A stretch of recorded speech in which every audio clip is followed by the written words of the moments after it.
यो चाहिँ म आज जापानमा छु। साप्ता कपी जापानमा यो चाहिँ भेन्डिङ मेसिन हो। भेन्डिङ मेसिन भन्छन्। यसबाट चाहिँ हामीहरूले अब यहाँ पैसा यहाँ हाल्ने मैले अघि निकालिसकेको छु नि कपी। यसको 120 रुपियाँ पर्छ। अन्त चाहिँ यही कपीलाई 140 पर्छ। यहाँ चाहिँ 120 रुपियाँ पर्छ।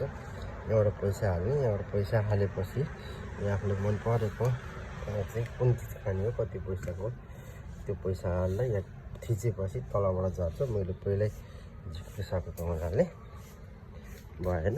अनि आज चाहिँ यहाँको सरकारी बिदा हो। सरकारी बिदाको दिन चाहिँ मान्छेहरू त्यसै भत्ता हुन्छन् र नयाँ वर्ष लाग्दै लाग्दा यहाँको सरकारी बिदा भएको भएर मान्छेहरू चाहिँ सबै बिदामा घर छन्।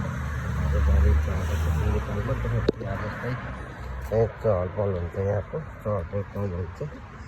सहरहरूमा अलिक भिडभाड कम हुने, गाउँघरमा आफ्नो घरमा परिवारसँग यो चाहिँ अमरी स्टेसन हो। म अहिले काममा जान्छु। अहिले बिहानको 8:30 भयो।